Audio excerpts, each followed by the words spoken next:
All right, taking a minute from my breathless rage over the Rafael Devers trade, found all over the internet and bostonherald.com. It is midday Monday, June 16th, and I am delighted to have back the godfather of football analytics, Aaron Schatz, Chief Analytics Officer at FTN Fantasy, creator of DVOA, ESPN Plus, and possibly the reason other folks complain about spreadsheets in the world of the NFL, which has never been more open to the work that Aaron does. There's one part, though, Aaron, of your bio that I just skipped over, copied and pasted from your Twitter page. Ex-radio DJ. You and I have never talked about this. Yeah. What kind of work did you do? And do you listen now with the intent when you hear other people on the radio being like, no, they kind of screwed up here as you might with football? Who listens to music on the radio anymore? Right? I mean, like what radio music DJs would anybody be listening to at this point? So, no, I was on WBRU in Providence when I was in college. I was on Rock 104.7 in Cape Cod, WFNX, and then down in Daytona Beach, Florida, WKRO in Daytona Beach, Florida, during the height of alternative rock. All right. This feels like a whole other podcast for a whole other day. I have something more. Someday we'll talk about how I'm one of the people who helped discover Creed. And really? I spent the rest of my life trying to make up for that fact. I was going to say, do you brag about this? It sounds like no.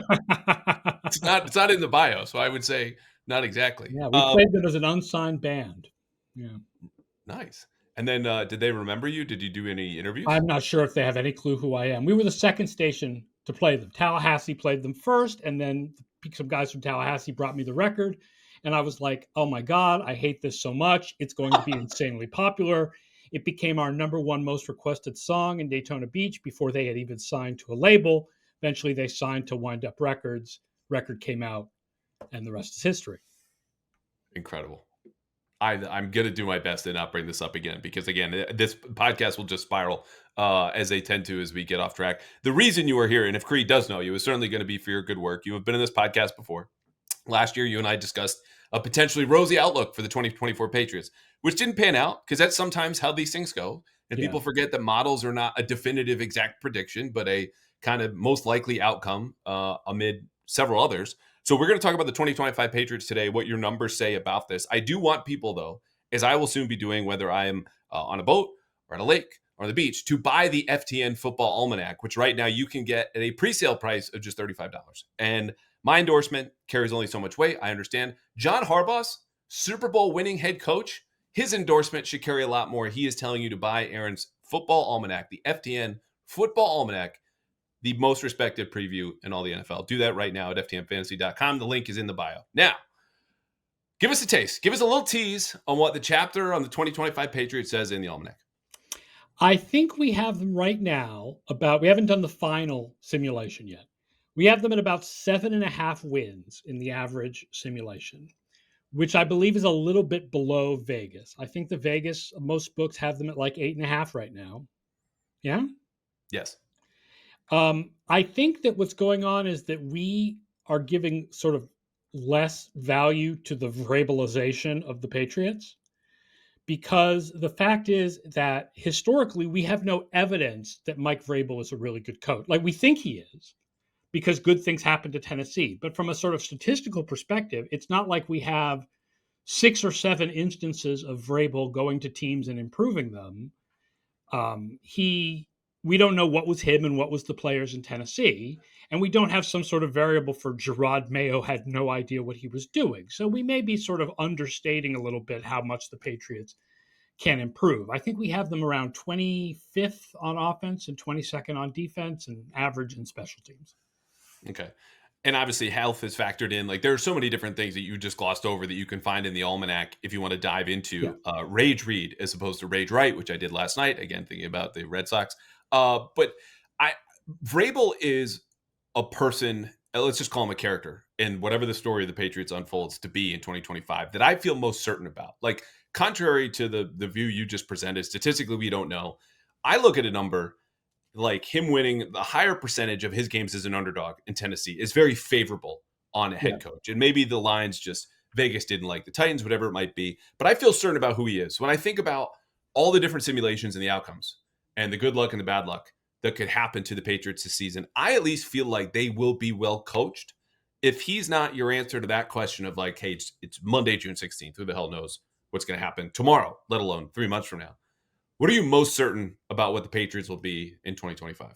That they're going to be more entertaining, Okay, go that on. they're going to be more fun to watch, that you're going to throw things at your TV less often because Maye will have another year under his belt. He'll have a better offensive line that'll protect him. He'll be able to launch it deep more. That means more exciting passes. The defense is very likely to be better than it was last year when it collapsed. I mean, that was the reason why our rosy projection of the Patriots as a 7-10 team didn't work out, because the defense collapsed. They're going to rebound a little bit this year. Better health, you know, rookies, Carlton Davis, guys that they've signed, right? Milton Williams. Um, so this team is going to definitely be more entertaining. I mean, I also think they're going to win more games. I'm not going to say this is a team that's going to go 9-8, but they're definitely going to be more entertaining. So I want to get to Maye in a second because he obviously is going to be the strongest bellwether that we have for this team, right? Drake Maye good, so are the Patriots. That goes for a lot of quarterbacks. If not, it's not going to be a great season.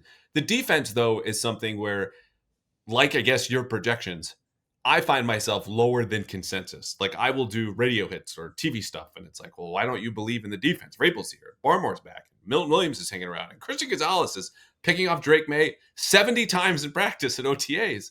You have them at That's not 22nd. necessarily a good thing.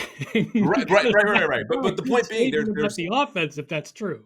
on the list of playmakers for the 2025 Patriots, your list goes 8, 10, 12 deep. I don't care. Most of them are on the defensive side. So when I hear 22nd, do you agree with that as Patriots fan and like human observer, or where do you think they should be ranked properly? Because that surprises me. 25th on offense, I guess you have to see it. 22nd on defense, though, still feels low to me. Well, part of it is the defense is packed together tighter than offense in projections because it's harder to project. Mm-hmm. So there's not that much difference between 22nd and 15th, right? Couple Like of I fumble. Yeah. like I agree with you when you think about play. I don't know how much we can trust Barmore to be back. And a lot of guys just have there's questions, but man, it'll be good if it works out well. Right? Like Vrabel's got a good history of coaching defense, but the guy who's the defensive coordinator is sick and has missed a bunch of mini camps. Milton Williams, we feel like he's really good, but what does he do when he's not next to Jalen Carter? Yeah. Right? Like Spillane's got a good track record, but how much of that is just everybody gets to get tackles in Vegas because they're being run on all the time, right? Carlton Davis is good. I don't think Carlton Davis is great. Gonzalez is good. I don't think Gonzalez is great yet. Really? Um, Okay. there's a lot of. It's interesting. My coverage DVOA last year, Gonzalez wasn't that great covering number ones. He was stellar if he was on anybody else. But of course, he covered number ones more than any other corner in the league. Mm-hmm. And cornerback stats and cornerback performance, no matter how much you try to measure it, is really inconsistent. That's another thing. Like Patrick Surtain 2 years ago was kind of average. I know that sounds crazy, but he kind of was. And then last year he was the best defensive player in the league. So anyway, there's a lot of pieces. You can absolutely tell the story where this defense is like a top 10 defense. I just don't think you can count on it. Yeah. Okay. And I'm glad you brought up the point about the stickiness, as we say, year to year, the predictability, the correlation of defensive performance year to year, and especially in coverage, right? Because the variance there can be so wild. They miss tackle one-on-one in the outside. It can go from a 10-yard completion to a 40-yard touchdown like that. And that wildly affects the way that we view and interpret cornerback performance. I do think also situationally, like there were plenty of times when, people always go, Belichick always did this genius thing of assigning his top corner to the number 2 and then doubling the number 1. You're like, Yeah. yes, I've heard for 15 years. The Patriots didn't do a whole lot of that. And the point is, had they changed his assignments, his numbers probably look better. I still feel more confident in him, but I understand that most people don't know the defensive performance is not as consistent year to year as you have on offense, which is probably also why the Patriots are dragged down to like a 7.5 win team based on the numbers that you have so far. Yeah, I mean, again, it's like you absolutely understand where that can be wrong. Like I'll say this, for example. If you were to say to me, the Bills don't win the division, who wins the division? I think the most likely answer is the Patriots. Because I think that the chances that they get it all right if Josh Allen gets hurt or something is better than the chances that Miami gets it all right Mm, and the Jets are a mess.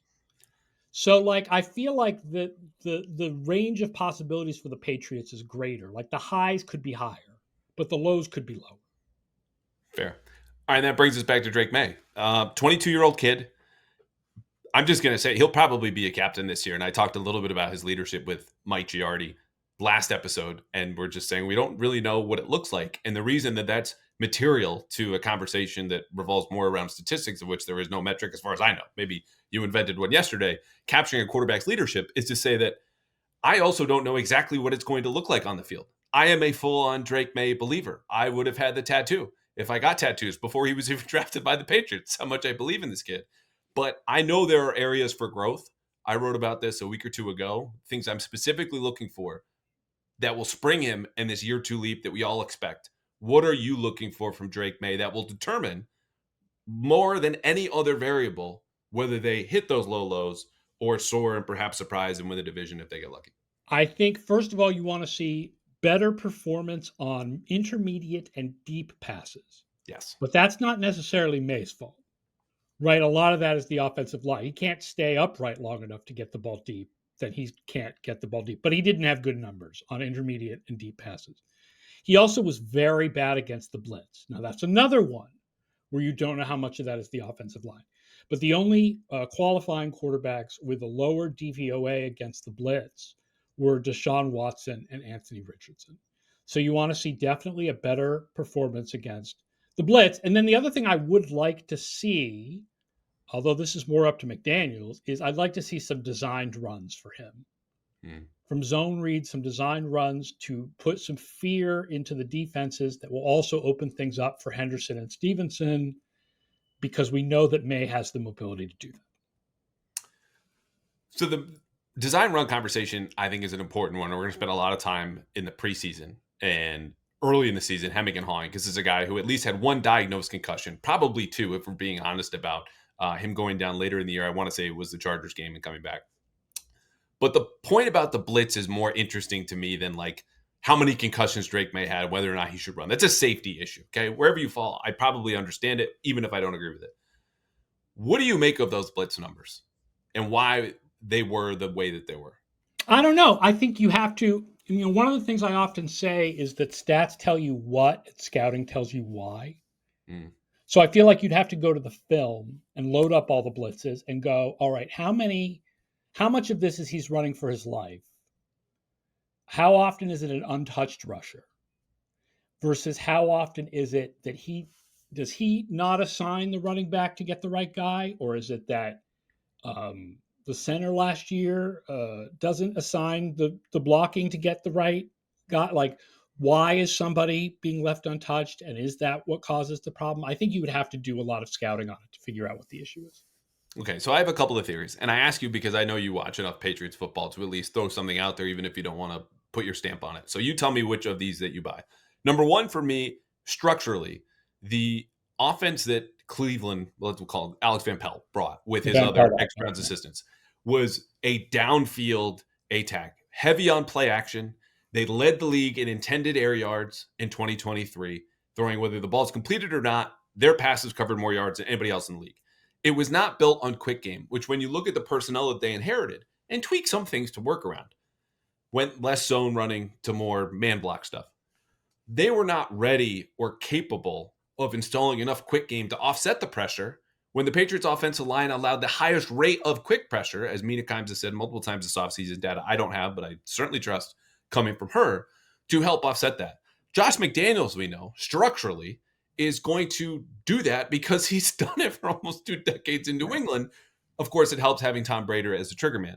Number two, and I think you could see this in Drake's college tape, is his knowing the extent of his powers reach further and higher than most quarterbacks. He's willing to wait out plays, hoping that he extends into something good, where very often and more often than not, it instead led to something bad. And part of that is the receivers, part of it is the offensive line, but also just that kind of wild Bronco nature of his game, the YOLO part that for the most part they ironed out.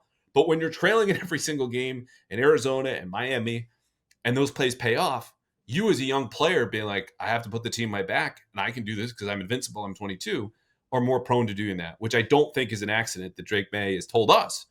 Yeah, Josh has said multiple times to me, take the first thing that's open. There's an element of if we think he's young Josh Allen, you have to let him be young Josh Allen, Yeah. which means you have to let him do the YOLO thing a little bit and not like and trust that he's going to get that to the point where when he does it, he makes good decisions.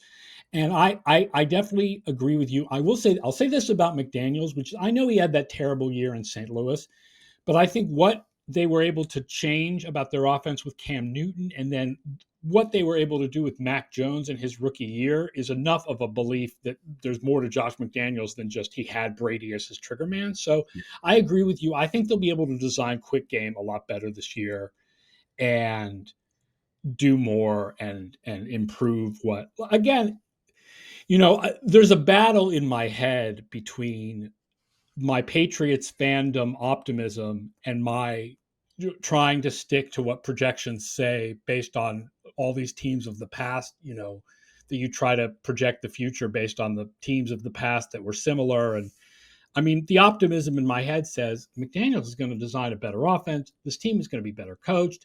If Stephon Diggs is healthy, better offensive line, et cetera. Obviously, I believe they can be a lot better, and I believe May can be a lot better, and that includes against the Blitz. Yes. And the first point you raised is something that I wrote about, again, and citing some PFF numbers. So they're not as deep and they're more reliant on grades, and that introduces some more subjectivity. But when you're bottom 10 at throwing deep and intermediate, as he was last year, according to PFF, He was according to our numbers too, yes. Right. And the talent is there. We all see it. And you're trying to parse out, okay, were the receivers not open, which they very often weren't, the pressure part, the inability to stay up the times that he did have time, but instead, overlooked that first open receiver. There's a lot more in there, but that has to be better. And I care honestly more about that than I do the turnovers, because as I've said multiple times, like calling a rookie quarterback turnover prone or saying he has a turnover problem, particularly given he was blocking or he received blocking from the worst offensive line in the league, is akin to saying that a 16-year-old has a speeding problem when they just got their license. Like, of course, let them figure it out. If it's still true a couple years or seasons into their career, by all means, that's a big problem. But if he does not fix the intermediate to deep passing, the money throws, 3rd and 6 and longer, 2-minute going down the field, that to me is an issue because we know he can do it. You just have to be more efficient and more consistent in that part of his game. Yeah, but we know he can do it. And that's the important thing, is that we know the potential is there. Yeah. All right, very good. All right, let's go to Mike Vrabel, because the Vrabelization, is a term, Aaron, I guarantee you I'm going to steal at some point, because that sounds as close to a real word as you can, taking someone's name and making it a description. But there are so many parts of what Mike has brought to the spring, and this is the perfect time to talk culture and hope, and everything is new and clean slate, and they're going to be tougher and this and that. And we don't know until we see it, okay? But there are multiple areas, I think, even statistically, that you could look at what he did in Tennessee and what has happened here in New England, Gerard Mayo, the last couple of years, Bill Belichick, and I think you could identify as this will be different about the Mike Vrabel Patriots. I know why I feel that way, but where do you think the Vrabelization is going to shine through the clearest this season?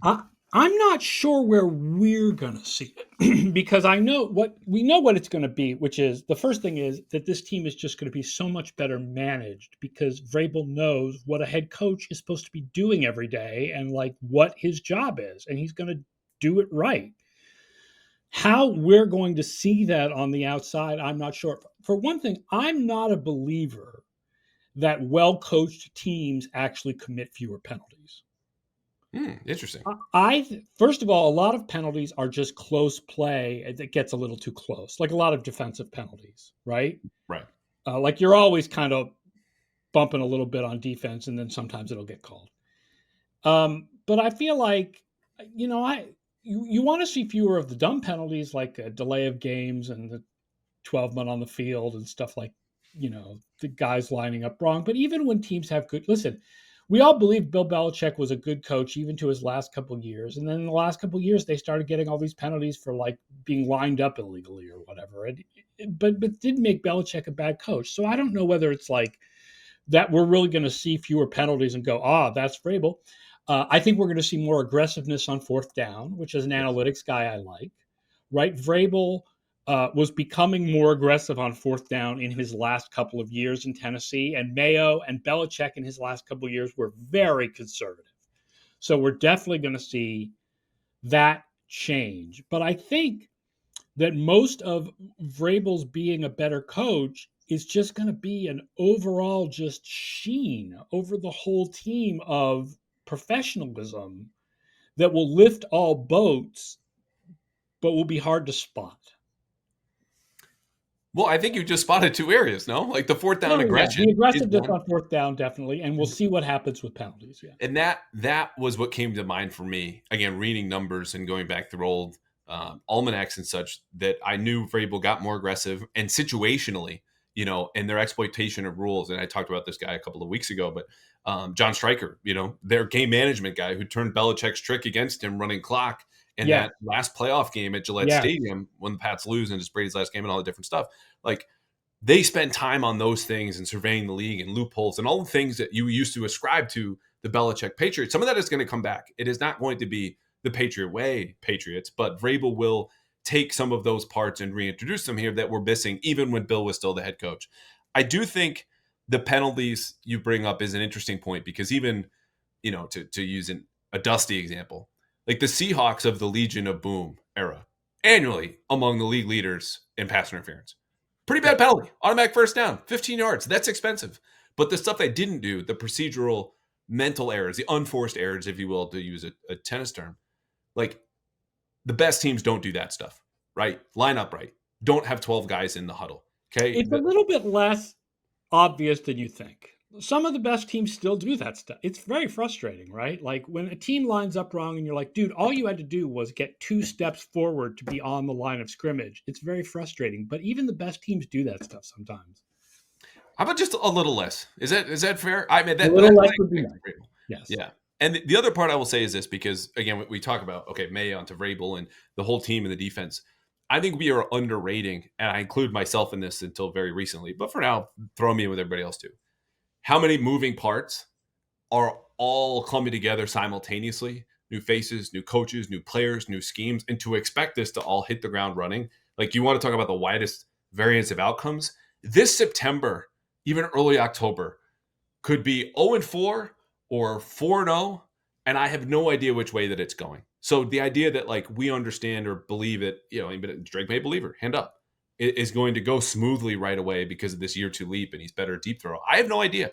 And I think does that interfere at all in your mind with some of the numbers or our expectations, or is this just something No, I that think you're absolutely right. Is that I think this team has a very wide swath of possibilities. And what we have is we have a lot of hope, right? We can go into the season with the hope that it will be the high end of that possibilities, as long as you understand that you can't expect that it will be. Yeah. But there is that possibility. This team, it's not like this team is like Cleveland, where you go into the season with just no hope. Yeah. Yeah. All right, very good. Speaking of hope, it is time to build the optimist case for the Patriots, whether it's Mike Vrabel or Drake May. We just assume in this case that those guys are much better than the head coach and quarterbacks we saw last year from the Patriots. So what else has to go right? Find out in a second. Because in the meantime, we need to talk about PrizePicks. Longtime sponsor of this podcast. I want you to support the people that support us. And right now, there is no better time, especially as you wallow, as I might be, in my baseball sadness, to take your real sports takes and belief and knowledge and turn it into real money at PrizePicks, America's #1 daily fantasy sports app. This is how easy that PrizePicks is. You build a lineup every day, a couple times a day, once a week, whatever it is. You look at their board of players, each of whom comes with a stat. It could be baseball, it could be hockey, it could be basketball, and a couple days left for basketball. And you pick more or less on the stat that is associated with that player. Runs, home runs, points, assists, whatever it is. You pick the player, you pick the stat. You can even sometimes tweak the number. You pick one player in a stat, more or less, another player in a stat, more or less. You can do that up to 6. Boom, there's a lineup. And that's how easy it is. They've got promotions all the time. You can do it for as little as $1 or $5. And if you play a $5 lineup for the first time, get this, they will give you 50 if you sign up today with PrizePicks and play your first $5 lineup. There's $50 instantly. Once you play $5, you don't even need to win that $5 lineup to get your $50. So sign up today. Download the PrizePicks app. Use code CLNS to get $50 instantly after you play your first $5 lineup. That is code CLNS to get $50 instantly after you play your first $5 lineup. PrizePicks, run your game.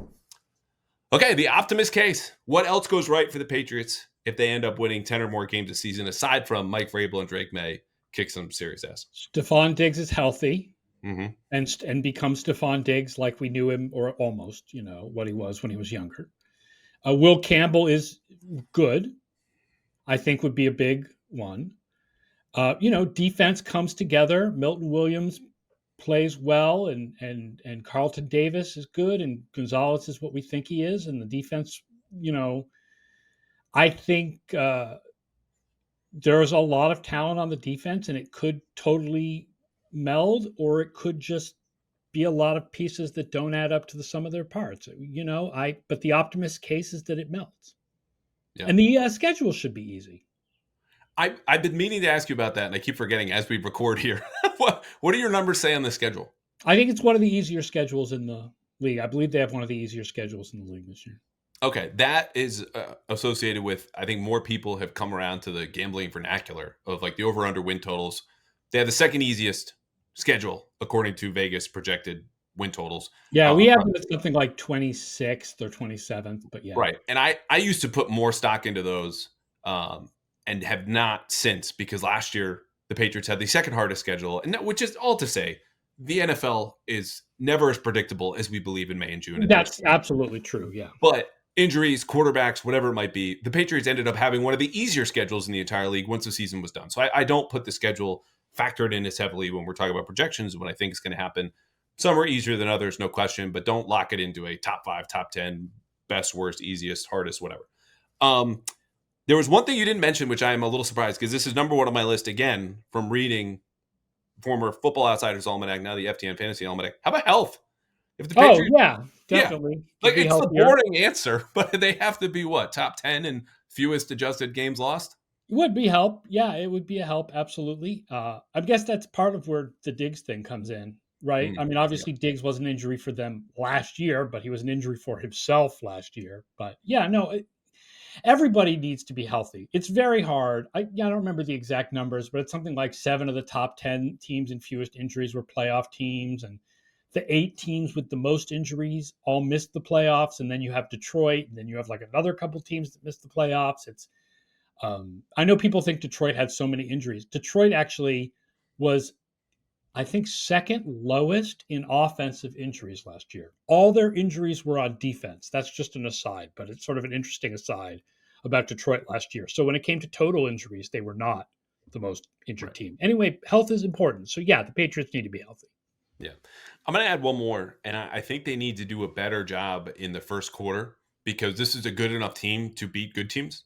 But I don't think so if they're not often setting the terms of engagement. Like, hey, not only are we just within one score, but this is how we're going to play the game.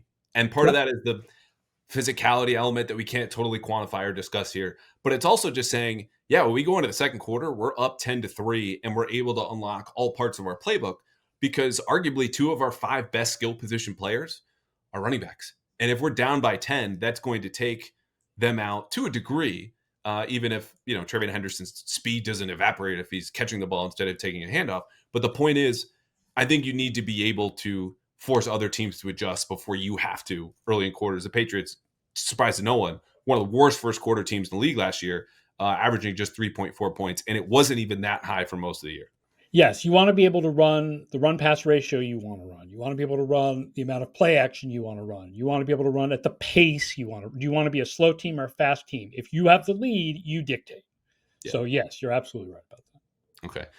I'm trying to think of anything else. I mean, I think you would like some more rookie contributions, like Kyle Williams, because of where he stands in that receivers room is kind of an outlier. Center, Wilson, if he starts over Bradbury, I think that's a positive. Yep. And you need to beat man coverage, which you don't see a lot of the receivers aside from Diggs be able to do. Score quickly, more explosives. Like, how does that happen? I'm not going to expect Kendrick Bourne at 30 whatever to do that, even if he's another year removed from the ACL tear. Like, you're going to need some young guys stepping up in areas that you just haven't gotten. So, yeah, and maybe that's Jalen Polk or Javon Baker. So some of the recent draft picks have to come through, because that's all good teams, right? Like, you talked about the Lions. People ask, what's the difference there? And I was like, look, that was a long-term rebuild that also did so in the trenches. I expect this, in terms of the Patriots actually contending, to pivot to a totally different topic, to not be until 2027 at the earliest, right? And even the Lions rebuild fell fast based on traditional I'd say standards. 2026 at the earliest, but yeah, I mean, in the NFL, you only have 4 years with a guys under rookie contracts. You got to turn things around faster than that. You want Yeah. by next year to be a playoff contender. Oh yeah, playoff team for sure. I'm talking about like inner circle of contenders rubbing Oh shoulders, yeah, Ravens, probably Eagles, yeah by Bills. 2027. Yeah, Yeah. yeah. Okay. All right, the pessimist case. So Mike Vrabel just ignores all the great advice he's getting from this increasingly large analytics staff. Um, Something goes wrong. Drake May gets hurt. What else goes wrong if this team analytically has problems and wins, let's say, 6 or fewer games? Um, Injuries, obviously, right? They have a lot of injuries. The Williams thing really affects them with the defense. The defense can't meld because the defensive coordinator is sick, and you don't know who's running the defense, and that creates a problem. That it turns out that some of May's problems are not just about all the pressure, that he has the problems, right? Like not just obviously if he were injured, but also maybe he's not the great decision maker that we hope he is. Maybe it's just that he has an arm and is mobile, but he doesn't make the right decisions. Um, Diggs being hurt would be a problem. I mean, they really don't have a number one receiver if he's not, No. he can't be the guy. Uh, and the other is, what if Campbell can't play left tackle? What if Garrett Bradbury is Garrett Bradbury and there's pressure up the middle all the time and Strange isn't good and the offensive line could still be a big issue. That's exactly where my head went. Deja vu is my short answer. That you and I and everyone else in the press box at Gillette Stadium on Sundays are shaking our heads, being like, I can't believe we are watching this for a fourth straight year. That the offensive line, which look, they tried. They took bigger shots, bigger free agents, Ronnie Stanley's, Ryan Kelly's. Okay. This was not their plan A or B, how this current line shook out. But it's still a below average offensive line. And if it goes in its own range of outcomes and expectations to the bottom 10% of those outcomes, the whole freaking team is in trouble. Yeah, That's how I look at this. I'll say this, which is Andrew Thomas from the Giants was a high left tackle draft pick who is a very good now, was horrific his rookie year. Yes. So even if Will Campbell is the right pick and Will Campbell turns into a top 10 left tackle in this league, it doesn't mean he's going to be good this year. Yes. That I love the example because I use that more often than anything else. Like, hey, offensive tackles really hard and forget the arms conversation, forget Right. the age or whatever. Like, it takes longer because you're still physically developing in a position that is almost entirely physical for you to And be you're able learning to. technique, how to go up against every pass rusher has their moves, and you've got to learn all their moves, and then you've got to learn how to counter all their moves, and it's much harder than the college. There's a lot of learning to it. Yeah, yeah. I'll throw in one more turnovers, right? Again, if we're keeping this kind of a numbers-based conversation, like you just don't get the bounce of the ball and force fumbles bounce the other ways, and over time those even out, and that's great. But you get unlucky in that department where, let's say, Yeah. you force, I don't know, 20 fumbles, right? Just over one per game, and only recover 7. If you recover 12 of those instead, Right. probably a difference of a Which, as win, we know, maybe is two. random. Fumble recovery is random. And by the way, Right. if people are looking for a team to rebound off that from last year, the Raiders had terrible fumble recovery luck last year. Well, they'll be in town with Max Crosby, who is surely looking to long arm the hell out of Will Campbell, but we'll save that conversation for September. But yeah, look, if things go badly for the Patriots, injuries play a factor, turnover luck is there. Your weak spots turn out to be even weaker than you expected. And Aaron, I have a segment on Mondays when I dump all of my film notes, sometimes called Andrew Talks to Himself and Drinks Alone, where I have a beer because sometimes that's what you need going through all of the film, the Patriots offense the day after. I would love not to run Andrew sits alone, drinks alone, and talks to himself, but we just might have to, and this is what would happen. So we've done the head coach, we've done the quarterback, Christian Gonzalez, Christian Barmore. What's a storyline or a position or a player, either what we've done here in the last half hour or so, or as you absorb Boston sports media content, you go, this is not being talked about enough? Jalen Polk was a good prospect. And from what I understand from the people I've talked to in the local media, that his failures last year was a lot mental. That it became this sort of mental cascade where he didn't succeed early, and so he doubted himself, and so he didn't succeed later, and so he doubted himself, and so on and so forth. He was a good prospect. There was no reason to believe that he was any worse of a prospect than the other kid from Washington, Jalen McMillan, right? There were three Washington receivers, and we all knew that Roma Dunze was the best of the three, but Polk and McMillan were both good prospects. I don't think that the dude is unsavable, and I would love to see him get it together. He was so bad last year. Like, as bad as you think he is, the stats back up the badness. Really terrible. But the talent should be there, and I would love to see him get it together. Yeah, I think that's fair.